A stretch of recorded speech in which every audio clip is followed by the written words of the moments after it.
have a feeling during sometime during this talk, it's going to become the text talk, because I think that D is probably going to fall. So if and when it does, let's just leave it there, because at the end there's a little audience participation I'm going to be asking you to be a part of. Thank you very much for agreeing to spend your afternoon with me and with the rest of the speakers here today. I always consider it, and I really do, a great privilege to stand before people who are willing to listen to anything that I have to say. So I really do appreciate that.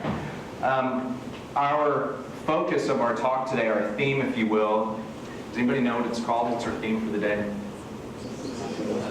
Things don't have to be complicated. So I'm going to be asking you today to participate. So your sign when I do that is I'm going to go like this, and you're going to say back to me, things don't have to be complicated. Now, that may have been a little complicated by the time we've gotten to the end of the day and your brains are a little dead, so let's give that a shot. I'm going to go like this. You're going to say things don't have to be complicated. Questions about that before we go any further? Okay, so here we go. 1, 2, 3. Things don't have to be complicated. Excellent. So, things don't have to be complicated, but unfortunately I think sometimes things are, or at least we tend to make them complicated. Or they kind of seem complicated. I know that I make things complicated. I know the employees that work for me sometimes make things complicated. Sometimes my kids make things complicated, my relationships. And so I've adopted an acronym that I use both at work and at home. My son is sitting in the back of the room and he has heard this many times. The acronym is FWP. You may want to take a stab at what FWP means.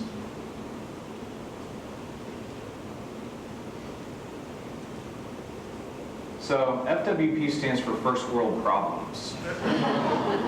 So I've listed a few of them up here for you. Maybe you can relate. My iPod fell out of my pocket and cracked the screen on my iPad. That's what I would call a first world problem. I poured my cereal into the bowl without checking to see if we had milk first. And we didn't. And then lastly, I shower so often that my towels never get completely dry. Believe it or not, I've heard either those exact ones or some that are very similar to that come along. And it's us, I really think, making us make the world around us complicated. Really? This is your most important problem of the day? So as we go forward, what I would like for you to remember is, thank you for paying attention. So, let me share with you first my own little first world problem. I lived overseas for 7.5 years with my wife, who was born and raised in Poland. 2 of my sons were born in Poland. My daughter was born here. I didn't speak any Polish at the time when this story happened. And so I asked my wife, I said, can you write down for me where we live? On an index card. That's an important piece of this story. On an index card, can you write down for me where we live so that if I get lost, I can pull out this index card and hopefully somewhere, magically, it's going to get me home. I didn't know how. I just thought that if I had the index card, that was going to help. So I gave her a pen and I gave her an index card, and this is what she wrote down. It took her about 2 minutes. Pierwszego puku szczoców podhalańskich 8/9. It was great pronunciation practice, this first apartment that we lived in. Thankfully, I never had to use the poster board that I had to carry around because it didn't fit on an index card, and I had to take that with me. And so I also talk about Poland because it's a place that has had a very heavy hand in shaping who I am today. I lived there for 7.5 years, as I mentioned. And as I was there, I was on the couch one day, and I was saying something about not having enough wardrobe choices or Wi-Fi being slow or some sort of first world problem that I was having, some sort of FWP. And my mother-in-law, who often stayed with us, and she's actually here staying with us right now, my mother-in-law looked at me without an attitude, without being snooty, just very matter-of-factly. She asked me a question that I've never forgotten. And she said, Jason, have you ever had to make shoes out of grass? And I thought, that's an odd question to ask. And that's going to make a little bit more sense as we go through a little bit more of this. I'm going to kind of go from a myopic perspective and then go more global. Anybody know where that picture is? Right here. So that's where we are today. And for a lot of you that are sitting in this room, this is your world. Everything that you do happens in this building or around this building, or people that are at this building or could be going to this building or who have left this building. There's a lot that goes on here. That's your world. For some of us that get out of that a little bit, this is a little bit more of our world, because you can see down there in the bottom, there's Florida, there's Mexico. Those are places we like to go for vacation. Maybe we have relatives that live in other places around the country. That's our world. This was my world for 7.5 years, a trip across the pond, as I call it. It's about 8.5 hours on a plane, and usually I got stuck next to somebody like David Foster talked about, somebody who had a whining newborn for 8.5 hours. Anybody have little siblings who are newborns? That cry just finds the place in your spine and sets up camp. Przemyśl, Poland is where my mother-in-law currently lives, and if you'll notice, it's right there on the border of the country that's called Ukraine. If you've been paying attention to the news of late, you've noticed that there are a lot of things being said about the Ukraine. This little area right down here is Crimea, which is now no longer Ukraine. It belongs to Russia. And my mother-in-law lives right on the border. So maybe you're still saying, all right, I still don't get the whole thing about socks out or shoes out of grass. What was that all about? I'm going to show you one more picture. And if you'll notice, there's a journey there. I looked up this journey the other day, and according to Google Maps, which is where I got all these photos from, that journey takes 7 full straight days on a train to get from point A to point B. And if you look that place up on a map when you get home, point B would be Siberia. And Siberia is where my mother-in-law spent 9 years of her childhood in a prison camp with her mom and her 3-year-old little brother. So any of you that have siblings, any of you parents in the room, if you can imagine having a 5-year-old little girl tasking her to take care of your 3-year-old son for 12 hours a day while you went off and worked, that was my mother-in-law's childhood. So although things don't have to be complicated, sometimes things are a little complicated. I call my mother-in-law the Polish Mary Poppins.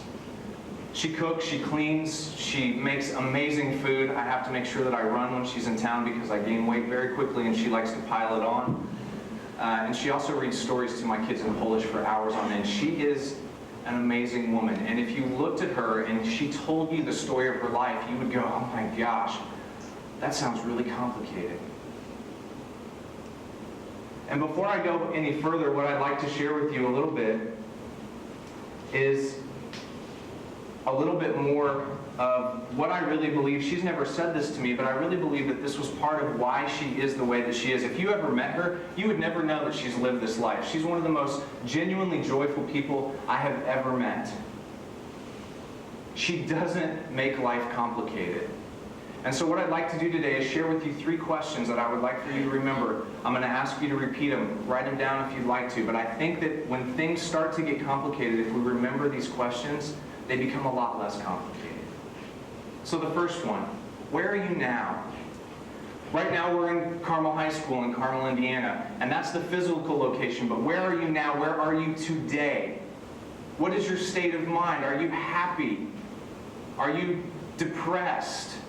Are you goal-oriented? Are you seeking? Are you lost? Where are you now in this moment?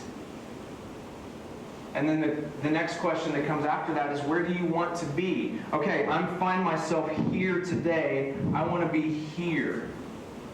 Do you know where it is that you want to be? Have you ever asked yourself that question? Or are we so caught up in the mundane of the everyday, like was just on that video, that we just feel kind of stuck? Where are you now and where do you want to be? And then the last question, which I think is probably the most important one, is what's keeping you from getting there? Is it age? Krishna told us that you can't vote until you're 18, so maybe you want to vote really bad, but you've got to wait until you're 18. Maybe it's money or resources or time. Maybe it's fear. Maybe it's you. Maybe you're your own worst enemy that's keeping you from getting to the place that you want to be. So, in my mother-in-law's situation, When they came back to Poland, everything that they owned before World War II was suddenly now Ukraine. It was gone. They were landowners, they were farmers, they were homeowners. Everything that they had was now gone. So when they came back to Poland, they had literally nothing. And not only did they have nothing, but when she came back, for those of you who are freshmen in high school, imagine this. She came back here to Poland and didn't know the language. She had been forced those 9 years to speak Russian. So Russian really became her first language. And on the couple-week train ride back to Poland, her mom started to teach her her native language all over again, so that when she got back to Poland, she could go to normal school. So actually, when she got into school, she excelled. She was a great student. She realized she had a passion for learning. And she got to the place where she finished high school, and she wanted to go to college. And she told her dad, she said, "Dad, I want to go to college." And he said this: "You've got one chance at an entrance exam, one shot. And if you fail, you come back home and you help the family and you work and you stay here. You've got one shot." So let's think about those questions in the context of where she is. Where was she? She wanted to go to college. Where did she want to be? Or I'm sorry, where was she? She was in that place, small town Poland. Where did she want to be? She wanted to go to college. What was keeping her from getting there? Fear, I'm sure. The unknown, a really big monster entrance exam. Anybody getting ready to go to college that can relate to that? Some serious stress there, isn't there? And so here's what she did. She took an exam, and she took that exam in the Russian language to become a Russian teacher. Think about that for just a moment. She took the language of the enemy that had stolen 9 years of her life, put her and her parents in prison camps, the language of the enemy, and she said, "I know that language so well that I could teach it." And you know what? She became an amazing teacher. She taught for 30 years, and I still hear her talk about emails that she gets from her students. She goes to different countries, and they put her up in the places that they've gone on and made because they love her. She's amazing. But none of those things could have been possible, I don't think, without this next slide that I want to show you, and that's courage. Dictionary.com defines it as this: the quality of mind or spirit that enables a person to face difficulty, danger, pain without fear. In other words, bravery. You can ask yourself those questions all day long. Where am I now? Where do I want to be? What's keeping me from getting there? And you can write it all down. You can journal for days and hours. But unless you put this to the answers to that question, you're going to be sitting in your room with pages full of journal stuff that's not going anywhere. I'd like to share 2 quotes with you today that kind of relate to this. One of them is from Mark Twain. "The 2 most important days in your life are the day that you were born and the day you find out why." I'm 43 years old, and I'm still kind of on that journey. I have a pretty good idea, but it's taken me a long time to get there. One more. There's no such thing as zero risk. So when you ask yourself these questions, when you ask yourself, where am I? Where do I want to be? What's keeping me from getting there? You've got to wrap that up in courage. My Polish Mary Poppins had courage, and she took that exam, and she passed. Some of you are stressing out today. What college am I going to go to? What am I going to be? What's my purpose? Why am I here? What's the point? I can't guarantee you, but I would challenge you to go home today and ask yourself those 3 questions and wrap the answer to those questions up with courage. I believe that everybody in this room has a unique gift. It's almost like a flame. And it's something that you can use to set the world on fire. You have unique gifts and abilities to affect the world that is around you. And my question to you today, whether you are 15, 16, 17, 35, 45, 55, or beyond, are you using the unique gifts and abilities that you have been given to affect the world around you? What are you doing with it? And so now comes the rub here at the end. I'm going to model exactly what I've just told you about. And I'm going to take a huge risk. In fact, I haven't told very many people how I'm going to end this because I'm afraid that if I told them, they would talk me out of it and I would let them. So I want to do this in the context of my talk today. Where am I right now? I'm at a TEDx in Carmel High School. Where do I want to be? I want to be in a position that I can close this talk and close this day with something that's going to make you remember it, and it might be just a little bit out there. And so the next question then was what? What was the last question? What's keeping me from getting there? I want to be real vulnerable and real open. I'm scared to death that this is going to completely flop. I am. And my hope is that me admitting that to you is going to make you more willing to come along with me. But if you don't, it's going to fail miserably. I'm telling you right now. It's just going to fail. And we are going to, I think, disprove what we came to prove today, that things don't have to be complicated, because it'll be really complicated when things are failing. Anybody in here in choir? Raise your hands. Great, I've got 2 people. All right, choirs are complicated things, right? You've got people who are leads, you've got people who stand in the back as the choir, you've got rhythm sections, you've got crescendos, you've got decrescendos, you've got all these things that are going on, right? It can be complicated. But if we remember from today, what is our theme? Things don't have to be complicated. So here's what I want you to do. I want you to stand up. I'm not going to make anybody dance, and I'm not going to put a microphone in anybody's face. I want you to shake your arms and legs out a little bit. Okay, so what we're going to do is we're going to prove this. We've been talking about it all day. We've been saying that things don't have to be complicated, so it's up to us to prove this. We are going to come up with our own very short, very simple little choir production. And what it's going to do is it's going to send you, and I hope challenge you as you walk out of here, as something that you can remember. Are you with me? Yes. That was not very convincing. Are you with me? Yes. Okay, so here's what we're going to do. The first thing that we need in any choir production is we need a rhythm section, right? Very simple rhythm. It's going to go like this, and I think we're going to turn into text in just a minute because the key's going to hit the floor. So we're going to stomp and clap and stomp and clap. Now, if you want to get, if you want to get a little complicated, you could do, you can stomp one foot and then the other. I don't care. But we're going to stomp and we're going to clap. So it's going to be just like this.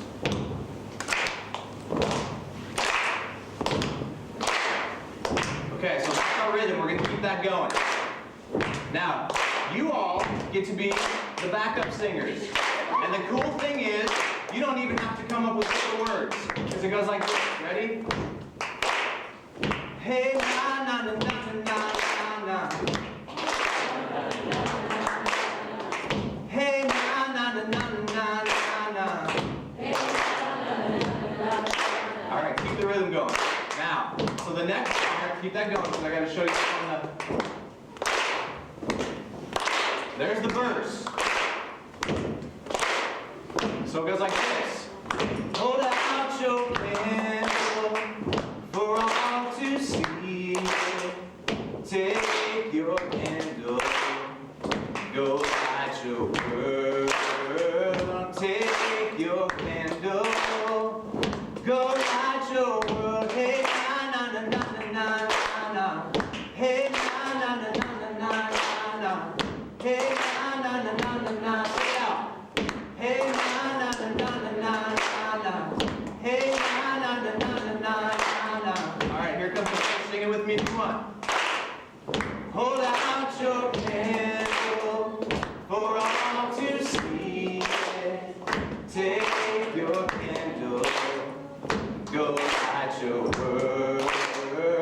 Take your candle, go light your world. Hey, na na na na na na na. Hey, na na na na na na na. Hey, na na na na na na na. Just the rhythm. One more time. Go light your world. Don't have to be